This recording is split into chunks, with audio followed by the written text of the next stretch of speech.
প্রতিদিন দূর-দূরান্ত থেকে শতাধিক কিডনি রোগী ভিড় করেন রংপুর মেডিকেল কলেজ হাসপাতালের নেফ্রোলজি বিভাগের ডায়ালিসিস ইউনিটে। কিন্তু নির্ধারিত সময়ে বিদ্যুৎ ও পানি সরবরাহ না থাকায় অনেক সময় ডায়ালিসিস শুরু করা যায় না। ঘন্টার পর ঘন্টা অপেক্ষা করতে হয় রোগীদের।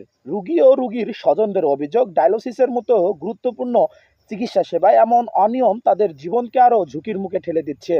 অনেকেই নির্ধারিত সময়ের পরিবর্তে দীর্ঘ সময়ের অপেক্ষা করতে বাধ্য হচ্ছেন। আমার নাম সাদিয়া আরফিন শীতল। আমার এখানে মা ডায়ালিসিস করতেছে অনেকদিন থেকেই।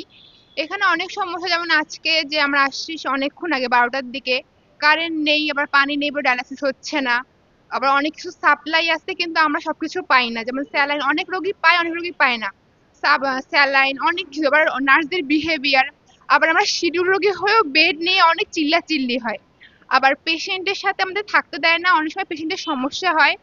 তো পেশেন্ট আমাদের কল দেয়, তো সবসময় তো কল দেওয়ার মতো সিচুয়েশন হয় না, কিন্তু আমাদের থাকতে দেওয়া হয় না। আবার ওরাও সরাসরি দেখে না যে পেশেন্টের কোনো সমস্যা হচ্ছে কিনা। ওভারঅল যদি এখানে একটু সিস্টেমটা একটু উন্নত করা যাইতো, নার্সদের বিহেভিয়ার একটু ঠিক করা যাইতো।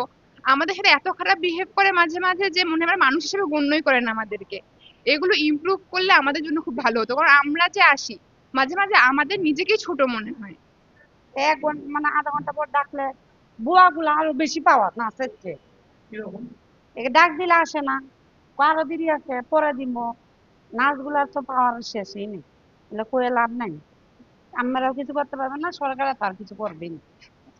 অভিযোগের প্রেক্ষিতে হাসপাতালের পরিচালকের সঙ্গে কথা বলতে গেলে দেখা যায়, বিদ্যুৎ না থাকায় পরিচালকের কার্যালয় সহ প্রশাসনিক অফিসগুলো অন্ধকারে নিমজ্জিত। দূর থেকে দেখলে মনে হয় যেন পরিত্যক্ত কোনো ভবন। এতে হাসপাতালের সার্বিক ব্যবস্থাপনা ও ব্যাহত হচ্ছে বলে মনে করছেন সংশ্লিষ্টরা।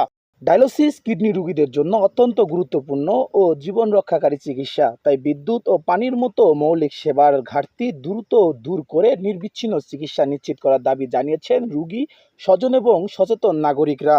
রোগীদের অভিযোগ, জীবন মৃত্যুর সন্নিক্ষণে থাকা কিডনি রোগীদের জন্য নিরবিচ্ছিন্ন ডায়ালিসিস সেবা নিশ্চিত করা এখন সময়ের দাবি। সংশ্লিষ্ট কর্তৃপক্ষ দ্রুত কার্যকর ব্যবস্থা নেবে এমন প্রত্যাশায় সবার।